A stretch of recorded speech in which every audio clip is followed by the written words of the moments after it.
Tonight's game being brought to you by Kyoto Seafood Buffet. All you can eat, one low price. Nissan of Valencia, home of the 2012 Versa giveaway. Scratch Golf, where you can play Pebble Beach during your lunch hour. Janice Jackson of H&R Block, corporate tax specialist, but she does personal taxes too. And I'd like to welcome a new sponsor to our broadcast, Elegant Shapes. Luxury spa services without the luxury price. Oh, I like that. I could use some of that. I need some shapes. And the U.S. Marines, the few, the proud, the Marines. Elegant Shapes specializes that conjures up quite a vision, doesn't it? Well, it does. Okay, but what they do is they do the eyebrow. Oh, I need that. With the unibrows out. It is out. This year, isn't it? I think so. Okay. We just had Chinese New Year, so before the Chinese New Year was in, so now it's out. It's the year of the dragon. Did you know that? I do now. See that? And dragons do not have unibrows. My high school mascot was the dragon.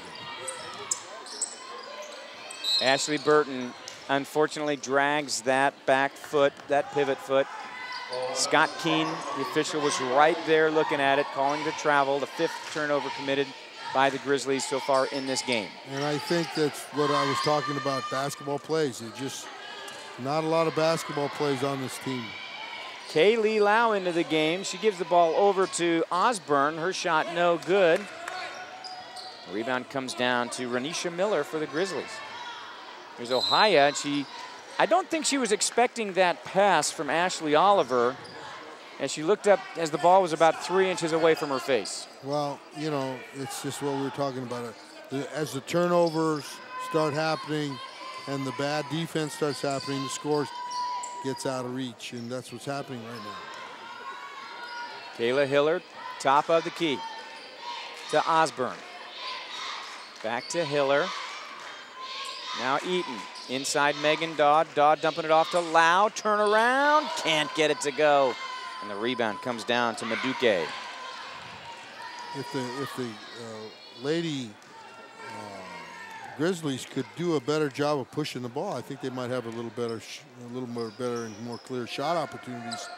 But they're going to come down and negotiate the Saugus defense, which is pretty good. Maduke turn around, and she is going to be fouled. The foul's going to be called against Lau. That is her first, team's third. Courtney Maduke to go to the line to shoot 2. These Saugus Centurions rank 9th in Division 2A of the CIF Southern section. As Maduke misses the first. And it's important to note when it comes to Foothill League, or it comes to basketball, girls or boys, they're almost everyone in the Foothill League is in a different division, because it starts to get divided up based on attendance, or excuse me, enrollment at each school. Yes. I never understood that. When I was a high school coach, it wasn't as bad as it is now. I mean, they just move people all around.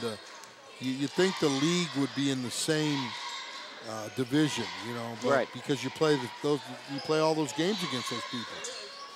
Hiller for 3, knocks it down. Add Kayla Hiller's name to the scorebook as she gets her first points of this game. She's a hard-working senior who's kind of lives in the shadow of her fellow post players, but she can score. Janae Dean is the leading scorer for the Grizzlies, and she has yet to get her name in. She's got the ball right there, looking to try to get something going against Megan Daw. Now she's going to get trapped with Daw on the inside, Eaton on the outside.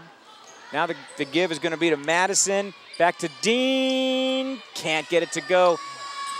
With a nice rebound by Maduke, and then Renisha Miller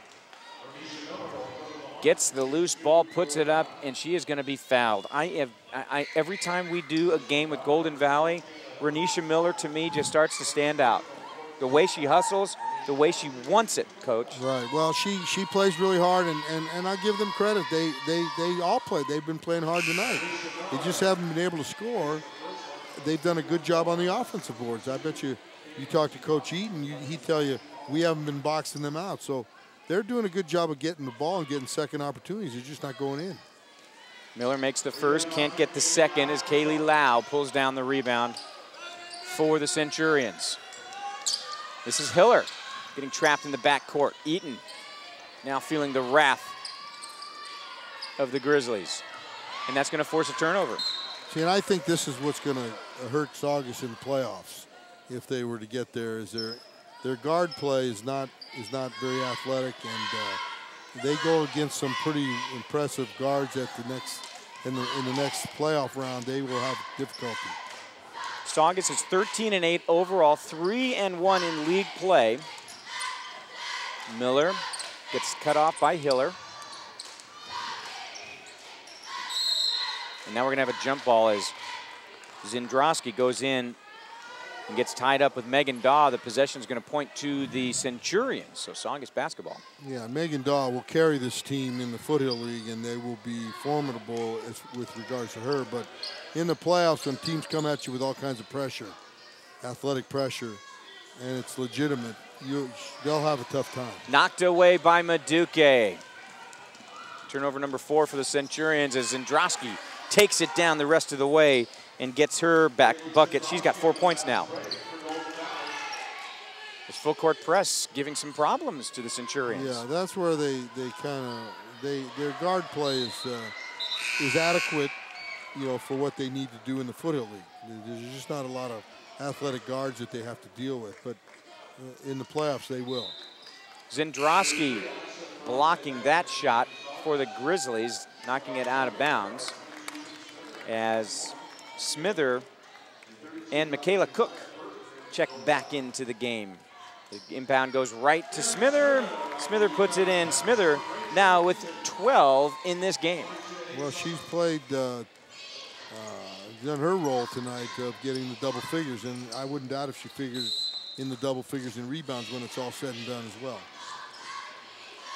Smither averages better than 11 points a game, so obviously here with 4:25 to play in the first half, she's already beyond her season average. The average is better than 8 rebounds a game as well. We don't have that stat in front of us, but she's probably on her way to collecting that. Madison puts up the second shot, and then she picks up the loose basketball. Knocked away by Ferrante. Quickly down the court to Osborne, who tracks down the loose basketball to Smither. Inside to Cook, and she puts it in. Yeah, the defense by Golden Valley leaves a little bit to be desired. They just don't react to ball penetration in the key area.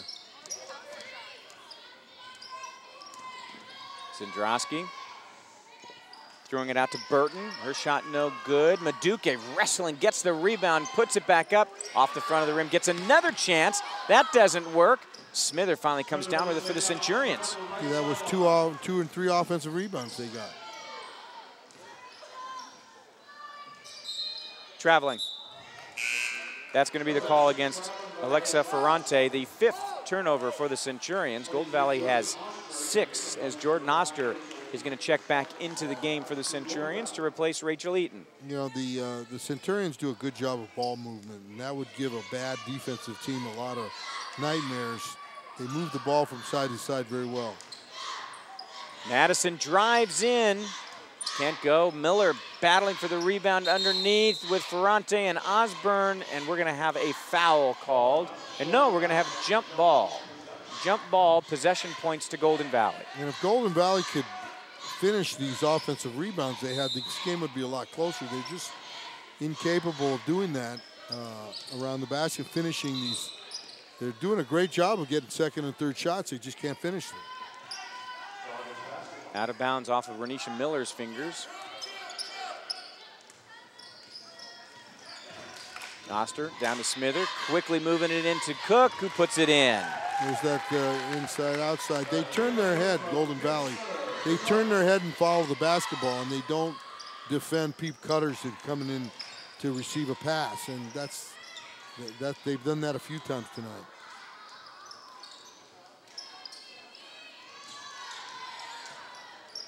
Zindrowski dribbling the baseline. Is going to get in trouble down there. And then she's going to kick it over to Madison. Tries a three. Front of the rim. And now we're going to have a jump ball, I believe. Yep. And the possession goes to Saugus. You know, with all the disruption that's gone on in the Golden Valley program, you got to give the kids credit. They're battling, and despite the score. Oster setting up for three. In and out of the cylinder, and Madison gets the rebound, and that one's going to be stolen by Ferrante. Madison was trying to get it to Zendrowski, and then Kim Smither can't get to the basketball, so it's going to be Golden Valley basketball. Yeah, when you have more turnovers than points, it's never a good thing. The Grizzlies are just turning the ball over at high numbers. They're at 7 unofficially on the turnovers, 8 on the points. Burton to put back, and right back to your point right there, Coach. The Grizzlies are able to get a lot of offensive opportunities, getting offensive rebounds, and they're just not able to convert this short little shot. No, and you know, we tell players all the time, and that's a shot every player on the court should be able to make as a stick back. And it's actually an art and a skill with footwork.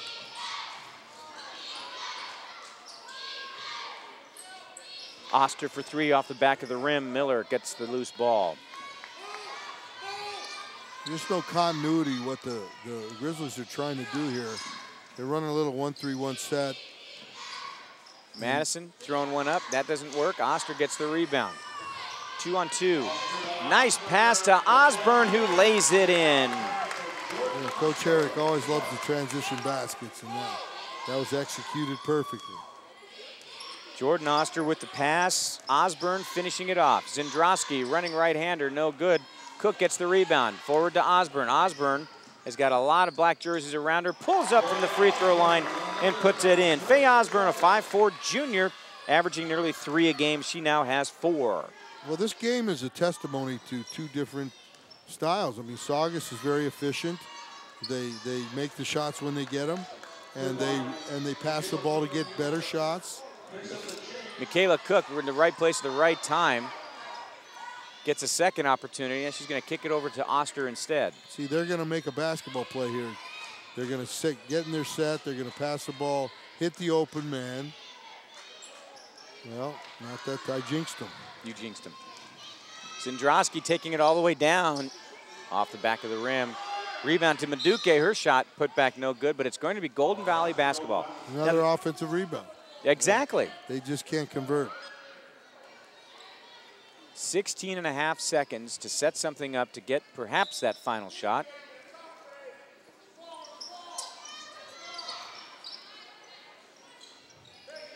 Madison. Zendrowski.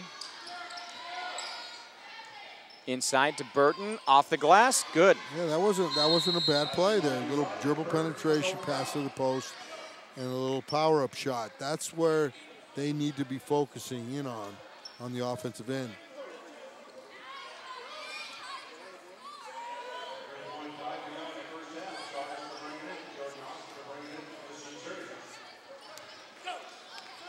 I'm not sure what just happened just now.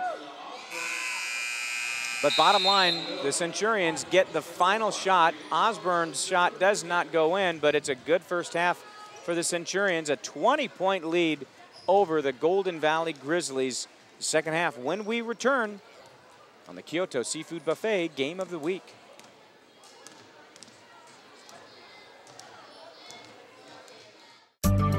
Do you know how much water you use daily? A typical Santa Clarita Valley resident averages 270 gallons every day. You can lower your water number with simple adjustments to your outdoor watering. Replace a section of your water guzzling grass with California-friendly plants. Reduce evaporation by watering at night or early morning.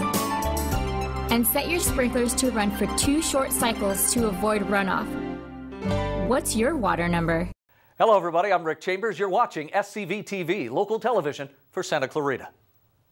It's time again for the Santa Clarita Cowboy Festival, presented by Lockheed Federal Credit Union, happening Saturday and Sunday, April 21st and 22nd on the western streets of the historic Melody Ranch Motion Picture Studios. Located just minutes north of Los Angeles, the Cowboy Festival features 4 stages with live music and entertainment, activities for all ages, and the best peach cobbler west of the Mississippi. Admission is only $20 for adults and $10 for children. For information and tickets, log on to cowboyfestival.org. That's cowboyfestival.org.